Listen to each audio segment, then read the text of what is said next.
Market outlook पर बात करेंगे अब एएसके हेज सॉल्यूशंस के सीईओ वैभव सांघवी से। उनसे समझते हैं कि वो बाजार को लेकर उनका क्या व्यू है। Vaibhav ji, good morning. First of all happy new year. इस साल की हमारी पहली कॉन्वर्सेशन।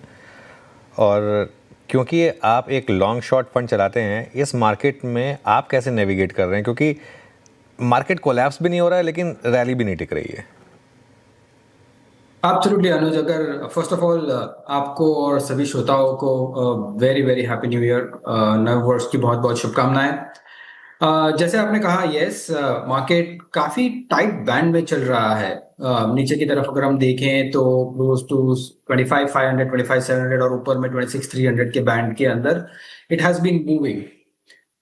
मार्केट को ट्रिगर चाहिए इधर वेज मूव करने के लिए, और हमें लगता है कि फ्रॉम अ 2026 पर्सपेक्टिव अगर हम देखते हैं तो there are many positive catalyst which can play out. काफी पॉजिटिव कैटलिस्ट हैं जहां अगर अच्छी तरह से पैन आउट होते हैं तो आप on the positive side breakout देख सकते हैं over a period of time. हालांकि on the shorter term I think दो तीन वेरिएबल्स है जो मार्केट बहुत ईगरली देख रहा है। वन, कि from a geopolitical point of perspective I think क्या हो रहा है, from a US perspective, Venezuela perspective, oil को लेकर क्या हो रहा है, I think that is a big monitorable. And second, I think जो क्वार्टरली नंबर्स है, जिस हिसाब से क्वार्टरली अपडेट्स आई हैं, I think pretty much in line दिख रहे हैं। लेकिन डिलीवरी देखी जाएगी specially from a quarterly stand point as well. So ये दो मुख्य पहलू है in addition to the upcoming budget as well, जो मार्केट बहुत ही क्लोजली देखेगा यहाँ से। ओके, अच्छा वैभव जी, एक दो स्पेस जो कि शायद आपके आने से पहले मैं रीड कर रहा था, आज डिफेंस को देखिए आप क्या मूव है। डिफेंस वो स्पेस, रेलवे वो स्पेस जिसने जुलाई 2024 में जनरल इलेक्शन से पहले अपना ऑल टाइम हाई क्रिएट किया था, and after that a complete collapse. लेकिन अभी के जो सूरत हाल हैं दुनिया भर के, और इस नव वर्ष में जो वेनेजुएला वाली घटना थी, इसने पूरे विश्व को झकझोर करके रख दिया है। डिफेंस पर क्या एक बार फिर से फ्रेश लुक की ज़रूरत है? चाहे वो सरकारी कंपनियां हो, चाहे वो निजी कंपनियां हो, आपका टेक क्या है इस स्पेस पे? See, I think there is a direct, हमने देखा है कि लास्ट एक साल में एक डायरेक्ट कोरिलेशन रहा है कि जहां भी जियोपॉलिटिकल प्रॉब्लम्स चालू होते हैं जनरली, तो एक defence as a theme from a sentiment perspective, you know, on a shorter term basis वो बेहतर करता है। Of course on a longer term basis अगर बिजनेस फंडामेंटल्स की बात करें तो काफी बड़ी अपॉर्चुनिटी है। But at the same time दूसरी बाजू हमें वैल्यूएशन से नजर नहीं हटानी चाहिए generally. So of course from a sentiment perspective जो हुआ है from a global standpoint especially on the Venezuela, I think overall defense theme वापस in flavor आ रहा है। as I mentioned, ये sentiment से थोड़ा दूर हटके valuations को देखकर, longer term opportunity को देखकर अगर हम इसमें निवेश करें तो बेहतर रहेगा। there is no doubt कि longer term opportunity है, but I guess हमारा व्यू ये रहेगा कि ऑन डीपर करेक्शंस अगर हमें इस स्पेस को देख सकते हैं तो बेहतर रहेगा। ओके, वैभव जी, पिछले 3-4 दिनों से एचडीएफसी बैंक में मैसिव सेलिंग हो रही है, दूसरी तरफ आईसीआईसीआई बैंक में अच्छी रिकवरी है। ये जो लार्ज कैप बैंकिंग स्टॉक्स हैं, इन पर आपका क्या व्यू है और आप इन्हें कैसे अप्रोच कर रहे हैं पोर्टफोलियो में?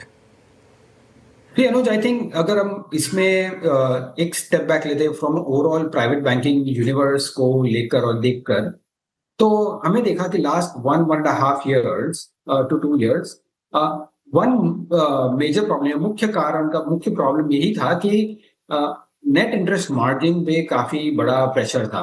साथों साथ काफी बैंक्स में डिपॉजिट गार्नर करने के लिए होड़ बची हुई थी, इसलिए उनको थोड़ी सी डिपॉजिट रेट्स भी ज्यादा रखने पड़ रहे थे।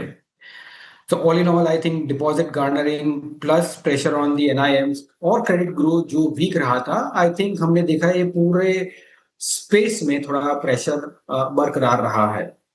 और लास्टली के पीएसयू बैंक्स भी थोड़ी मार्केट शेयर ले रहे थे from a private bank perspective as well. So at this point in time अगर हम देखते हैं तो I think net interest margin का प्रेशर अभी यहाँ हमें खत्म होते हुए दिख रहा है, probably in a quarters time or so. Credit growth की रिवाइवल भी हो रही है, बट एक और जो समस्या थी in terms of the deposit accretion, अगर वो भी सुलझ जाती है तो हम देख सकते हैं कि from a medium to longer term perspective एक अच्छी लेवल आ सकती है ओवरऑल स्पेस में जहां हम निवेश कर सकते हैं। But shorter term I think volatility still continued रहेगी, at least for till the time कि आरबीआई आके नहीं कहता है कि हम इंटरेस्ट रेट्स कट करना बंद कर दिए हैं। अच्छा वैभव जी, ग्रोथ के प्रोजेक्शंस आपको कहाँ कहाँ पे अच्छे हैं? कहाँ कहाँ पे ग्रोथ फैक्टर जो है वो, या फिर पीजी फैक्टर पैक जिसे बोलते हैं, वो आपको फ्रेश बैंक की गुंजाइश दिखाई दे रही हो जिसके चलते कुछ ऐसे space? See, in our view, there are good amount of sectors where we think हमें लगता है कि growth over the next 12 to 24 months अच्छे रहेंगे. First of all, consumer discretionary as a sector. हम एक साल से कह रहे हैं और हमें लगता है नेक्स्ट 12 टू 24 मंथ्स और हमें लगता है ये पूरा कंज्यूमर स्पेस में ग्रोथ जो हमने अभी तक देखी है लास्ट 3 साल में उससे काफी बेटर रहेगी नेक्स्ट 2 साल में। सेकेंड, हमें लगता है कि प्राइवेट बैंक्स और ओवरऑल बैंकिंग यूनिवर्स एक आध क्वार्टर में स्टेबलाइज हो जाना चाहिए और वहां से हम अर्निंग्स की बढ़ोतरी देख सकते हैं from a growth perspective. Lastly I think private capex की हम थोड़ी निशानियां देख भी रहे हैं, थोड़ी ग्रीन शूट्स भी देख रहे हैं। सो ओवरऑल केपेक्स थीम जो खास करके आपके डेटा सेंटर्स जैसे थीम को केटर कर रहा हो, पावर इंडस्ट्री को केटर कर रहा हो, हमें लगता है वो केपेक्स थीम गोइंग फॉरवर्ड अच्छा कर सकती है ओवरऑल बेसिस पे। और lastly I think from a structural standpoint, as a independent theme perspective, data centers plus your biotechnology or I would say CDMO players, हमें लगता है कि वो भी बेहतर करने चाहिए। ओके, फार्मा सीडीएमओ प्लेयर्स यहाँ पर आप अच्छे मूव्स देख रहे हैं। वैभव जी, ये जो न्यू एज स्टॉक्स हैं इनमें काफ़ी हमने बड़ी रैली देखी थी, लेकिन पिछले 6 महीनों में हमने काफ़ी ब्रूटल करेक्शन देखी है सभी स्टॉक्स में। यहाँ पर अब आप क्या व्यू ले रहे हैं? अनुज, ये बहुत ही ट्रिकी स्पेस है in some sense, purely because एक बाजू हमें लगता है कि from a longer term perspective there is a massive opportunity on all these companies, पर वो मैसिव अपॉर्चुनिटी गार्नर करने के लिए अगर हम क्वार्टर टू क्वार्टर अगर वो नंबर्स को देखेंगे तो काफी वोलेटिलिटी की सामना हमें करना पड़ेगा।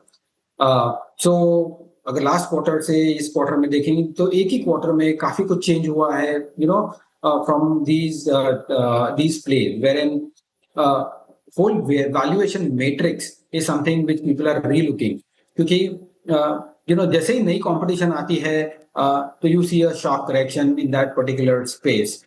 So I think things will evolve, but एक thing बहुत ही certain है कि from a longer term perspective उनकी business opportunity बहुत ही massive है। So my suggestion would be कि ये पूरे space में जब हम correction देखते हैं, nothing to buy expensive, but जब हम correction देखते हैं तो ये space को हमें ध्यान रखना चाहिए अवश्य।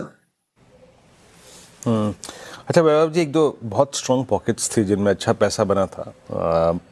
आप पूरे 2022 से लेकर 25 के बीच में देखिए, होटल्स ने पैसा बना के दिया, गजब पैसा बना के दिया, हॉस्पिटल स्टॉक्स ने बना के दिया था पैसा।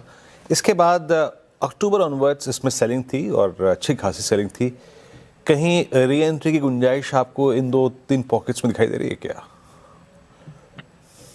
See, India, to be very honest, on a tourism perspective, as a travel and tourism as a sector perspective, हमें लगता है कि काफी under penetrated है, which means कि there is a massive business opportunity.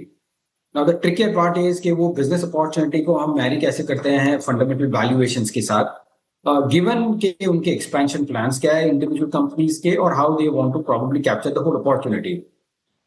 So yes, काफी अच्छा rally कर चुके हैं for the last 3 years. I think अभी टाइम है एग्जीक्यूशन का और नंबर्स दिखाने का, at least for a shorter period of time. और once those numbers kind of starts getting delivered with further expansion plans to capture this whole opportunity, हमें लगता है कि लॉन्गर टर्म अपॉर्चुनिटी इसमें काफी अच्छी है और यहाँ से भी अट्रैक्टिव रिटर्न्स बन सकते हैं। The only thing is कि the quantum of money you've made may not be equivalent to what you may want to expect going forward. अच्छा, एक दो पॉकेट्स को लेके और बात करूंगा आपसे वैभव जी। एक बार हल्का सा अगर आप देखें निफ्टी रखिए डायरेक्टर साहब, उस स्क्रीन पर डे लो की तरफ आके ट्रेड करता हूँ, मार्केट एट 26056 है। इंश्योरेंस स्पेस जीएसटी जाने के बाद एक बड़ा, अगर आप देखें तो यहाँ पे एडवांटेज मिला इनको, अब आपके पास उसी रकम में बड़ा कवर मिल सकता है। दूसरी बात, रेगुलेटर की बहुत कवायद रही जो ब्रोकर्स कम्युनिकेशन ये जो कमीशन है उसको रिड्यूस करने में। एक हालांकि तबका ऐसा भी है जो इससे प्रभावित होगा बुरी तरीके से, लेकिन इंश्योरेंस स्टॉक्स पे आपका व्यू क्या है इस वक्त, क्योंकि इसने 2 साल में वेल्थ क्रिएट की है? No, of course, I think, Virendra, अगर हम continuously, अगर longer term opportunity, India is a very under-penetrated country in terms of the insurance as an overall segment. But yes, you're right, कि regulators are very actively at this point in time involved in getting it right, and to be very honest, rightly so. In terms of काफी discussion चल रहे हैं commission structure के बारे में, कितनी upfront commission देनी है, कैसे इनकी अकाउंटिंग करनी है, वेदर उतना क्वांटम ब्याज भी है नहीं है. I think there is lot of things from a regulatory standpoint यहाँ पे हो रहा है, और ये पूरा मसला जो है I think to some extent काफी डिस्कशन रही है मिस सेलिंग के ऊपर भी, और उसी के कारण काफी डिस्कशन हो रही है, और you can expect some measures also on this sector. हमें लगता है कि जो भी मेजर्स लेंगे from a regulatory standpoint, from a longer term perspective, वो ग्रोथ को सॉलिडिफाई करेंगे. So yes, there is a possibility कि शॉर्टर टर्म में वॉलेटिलिटी रहेगी, but depending upon the kind of regulations, I think it will only increase the overall opportunity for the organized players. So we are positive, but not at this point in time. We wait for all the regulatory kind of suggestions come out, and then we'll take a call. All right Vaibhav ji, बहुत बहुत शुक्रिया आज हमारे साथ जुड़ने के लिए, and all the best आपको. Thank you. चलिए अब बात करते हैं